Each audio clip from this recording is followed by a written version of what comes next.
जादुई सोने की लीची देने वाला पेड़। हीरानगर नाम के गांव में सुदामा नाम का एक आदमी अपनी पत्नी मनोरमा के साथ रहता था। सुदामा के पास लीची के पेड़ का एक बगीचा था, लेकिन उस बगीचे के किसी भी पेड़ पर कोई फल नहीं आते थे। सुदामा ने पेड़ों पर फल लाने के लिए खूब मेहनत की, हजारों तरीके के जतन करके देख लिए, लेकिन उसका कोई भी जतन कामयाब नहीं हुआ। बगीचे के किसी पेड़ पर फल तो बहुत दूर की बात है, एक फूल देखने को भी नहीं मिलता था। इस बात से सुदामा को जितना दुख होता था, उससे 4 गुना ज्यादा खुशी गांव के सरपंच को होती थी, क्योंकि सुदामा ने सरपंच से बहुत सारा ब्याज पर कर्ज लिया हुआ था। सुदामा पैसे चुकाने में जितनी देरी कर रहा था, सरपंच के पैसे उतने ही बढ़ते जा रहे थे। एक दिन सरपंच सुदामा से कहता है, अरे सुदामा बेटा, जब तेरे लीची के पेड़ पे कोई फल ही नहीं आ रहे हैं तो तू उन पेड़ों को काट कर बेच क्यों नहीं देता? लेकिन उससे क्या होगा सरपंच जी? ऐसा करने से तू तेरा कर्ज लौटा पाएगा और दूसरों की जमीन पर मजदूरी करने से अच्छा है तू अपनी जमीन पर ही खेती कर लेना, उससे तेरा गुजारा भी अच्छे से हो जाएगा। सरपंच के पास सुदामा का कर्ज बढ़ता ही जा रहा था। अब सरपंच भी सुदामा को पैसों के लिए परेशान करने लगा था। सुदामा को सरपंच की बात अच्छी लगती है और वो इस बारे में अपनी पत्नी से सलाह मशवरा करता है। अपने पति की बात सुनकर उसकी पत्नी मनोरमा कहती है, वैसे सरपंच सही कह रहा है जी, जो पेड़ फल ना दे वो भला किस काम का। मैं तो कहती हूँ सारे पेड़ काट कर बेच दो और सरपंच का कर्जा उतार दो, फिर उसे जमीन पर खेती कर लेना। अगर तुम भी यही चाहती हो तो ठीक है, मैं सारे पेड़ गांव के लकड़हारे को बेच देता हूँ, वो खुद ही आकर सारे पेड़ काट कर ले जाएगा। इतना कहकर सुदामा घर से निकल जाता है और अंतिम बार अपने बगीचे को देखने पहुँचता है। बगीचे में पहुंचकर सुदामा पेड़ों की ओर देखने लगता है।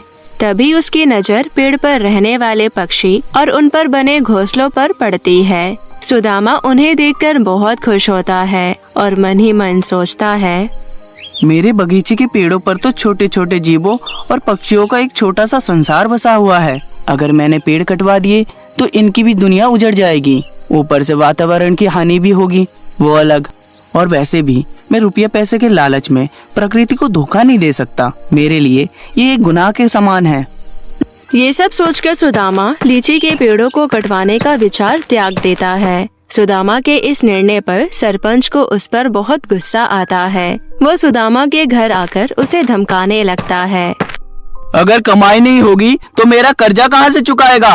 कुदरत से डरकर पेड़ नहीं कटवाना चाहता तो मत कटवा, लेकिन मुझसे तो डर। मुझे माफ कर दीजिए सरपंच जी, थोड़ा सा वक्त और दे दीजिए, मैं कोई ना कोई उपाय निकाल लूंगा।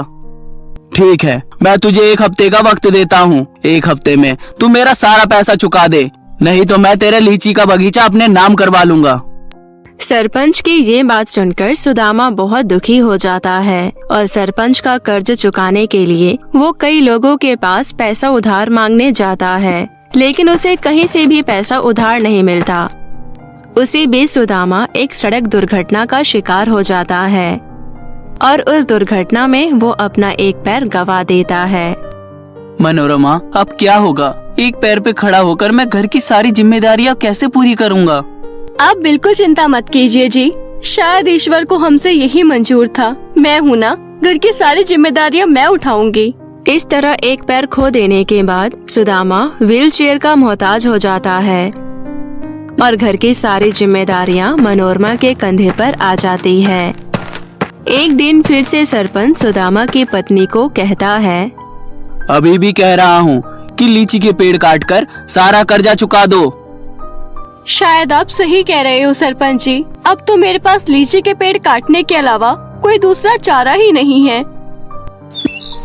अगले दिन मनोरमा कुल्हाड़ी लेकर अपने बगीचे में पहुंच जाती है और हाथ जोड़कर कहती है, हे प्रकृति देवी, मुझे माफ कर देना, अपने स्वार्थ के लिए मुझे इन पेड़ों का बलिदान देना पड़ रहा है। इतना कहकर मनोरमा पेड़ पर कुल्हाड़ी मारने लगती है, लेकिन उसके ऐसा करने पर पेड़ से लाल कलर का खून निकलने लगता है। ये सब देखकर मनोरमा हैरान हो जाती है और खुद से ही कहती है, अरे ये सब कैसा करिश्मा है? मैंने जैसे ही कुल्हाड़ी चलाई पेड़ से खून निकलने लगा।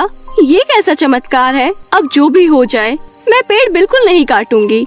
यही सोचकर मनोरमा बगीचे से वापस घर लौट आती है और फिर जब वो दोबारा अगले दिन अपने बगीचे में जाती है तो उसे लीची के उसी पेड़ के नीचे एक छोटा सा पौधा दिखाई देता है। उस पौधे को देखकर मनोरमा हैरान हो जाती है। अरे इस जगह पर तो कल पेड़ से खून बहकर गिरा था ना? उस खून से एक ही रात में इतना बड़ा पौधा कैसे निकल आया? जरूर ये कोई जादुई पौधा होगा। इतना सोचकर लीची के उस छोटे से पौधे को मनोरमा अपने घर ले आती है और उसे अपने घर के आंगन में लगा देती है। अगले दिन मनोरमा जब सुबह सोकर उठती है तो उसे अपने आंगन में एक बड़ा सा लीची का पेड़ दिखता है जिस पर सोने के लीची उगे हुए थे।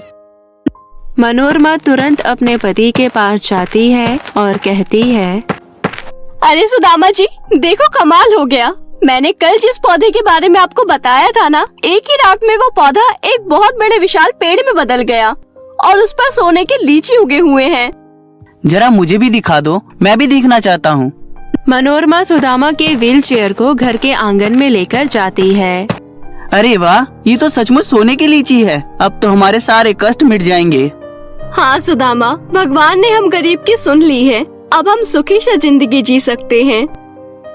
उसके बाद मनोरमा शहर जाकर सारे सोने की लीची बेच देती है और उन पैसों से सरपंच का सारा कर्जा चुका देती है। उसके कुछ दिन बाद ही उनके पास इतना पैसा आ जाता है कि वो अपने लिए एक नया घर बनवा लेते हैं और महंगी गाड़ियाँ खरीद लेते हैं। धीरे धीरे सुदामा और मनोरमा गांव के सबसे अमीर दंपत्ति बन जाते हैं, लेकिन फिर भी दोनों में बिल्कुल घमंड नहीं आता। दोनों पति पत्नी गांव के गरीबों की खुलकर मदद किया करते थे। एक बार गांव की एक औरत सुदामा के पास आती है और कहती है, अरे सुदामा भैया, मुझे आपसे थोड़ा कर्ज चाहिए। ऐसी क्या जरूरत आ गई है बहन जो तुम्हें कर्ज मांगना पड़ रहा है? मुझे अपनी बेटी की शादी करनी है भैया। अरे इसमें कर्ज मांगने जैसा क्या है बहन? तुम्हारी बेटी मेरी बेटी की तरह है। उसकी शादी के लिए आपको जितना पैसा चाहिए आप ले लीजिए और खूब ठाट बाट से शादी कराओ। मैं तुमसे एक भी रुपए वापस नहीं लूंगा।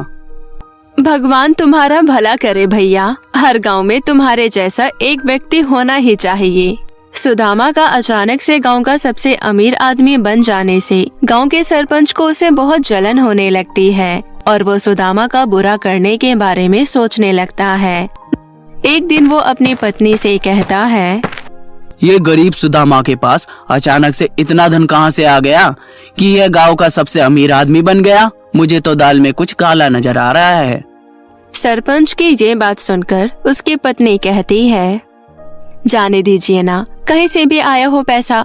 भगवान की कृपा से आपके पास पैसों की कमी थोड़ी ना है। वैसे भी दूसरों से इतनी जलन रखना ठीक नहीं होता। तुम चुप रहो, तुम्हारे अंदर दिमाग है कि नहीं? तुम मुझे मत समझाओ कि मुझे क्या करना है और क्या नहीं। सरपंच के लालच की बात तो सुदामा भी अच्छे तरीके से जानता था। वो जानता था कि सरपंच कभी भी उसके जादुई लीची के पेड़ का पता लगाने आ सकता है। इसलिए सुदामा अपने सोने की लीची देने वाले पेड़ के लिए 2 बॉडीगार्ड रखना चाहता था, लेकिन इस बात के लिए उसकी पत्नी मनोरमा मना कर देती है। रहने दीजिए जी, हमें अपने जादुई पेड़ के लिए कोई बॉडीगार्ड रखने की जरूरत नहीं है। हमारा सोने की लीची देने वाला पेड़ कोई साधारण पेड़ नहीं है, बल्कि जादुई पेड़ है। और वैसे भी जादुई चीजों को थोड़ी ना किसी की रखवाली की जरूरत होती है। शायद तुम सही कह रही हो। कुछ ही दिन बाद सरपंच सुदामा के आंगन में आ जाता है। वो लीची के पेड़ पर सोने की लीची लगे हुए देखकर हैरान हो जाता है। अच्छा, तो सुदामा के अचानक इतना अमीर होने के पीछे ये राज है। घर में सोने का फल देने वाला पेड़ उगाया हुआ है। अब तो ये सारे सोने के लीची को मैं ही चुरा लिया करूँगा। ये सोचकर सरपंच पेड़ से सोने की लीची तोड़ने के लिए आगे बढ़ता है, लेकिन जैसे ही वो पेड़ को हाथ लगाता है, अपने आप वो पेड़ पर उल्टा लटक जाता है। अरे अरे कोई बचाओ मुझे, मैं इस पेड़ पर उल्टा लटक गया। कोई आकर प्लीज मुझे बचाओ, राम भला करेगा तुम्हारा भाई। सरपंच का चीखना चिल्लाना सुनकर सुदामा और उसकी पत्नी बाहर आते हैं। फिर मनोरमा कहती है, सरपंच जी, आपके पास धन का भंडार है, लेकिन फिर भी आप सोने की लीची चुराने चले आए। इतना लालच क्यों करते हो आप? मुझसे गलती हो गई मनोरमा, मैंने ये सब लालच में आकर कर दिया। मुझे माफ कर दो और इस पेड़ से बचा लो। हम आपको माफ करने वाले कौन होते हैं सरपंच जी? आप खुद इस पेड़ से माफी मांग लो, हो सकता है जादुई पेड़ तुम्हारा अपराध माफ कर दे। मनोरमा के ये कहने पर सरपंच लीची के पेड़ से माफी मांगने लगता है। हे जादुई सोने की लीची देने वाला पेड़, मुझे माफ कर दो। मैं लालच के कारण चोरी करने चला था, लेकिन अब मैं अपनी जिंदगी में कभी बुराई नहीं करूँगा।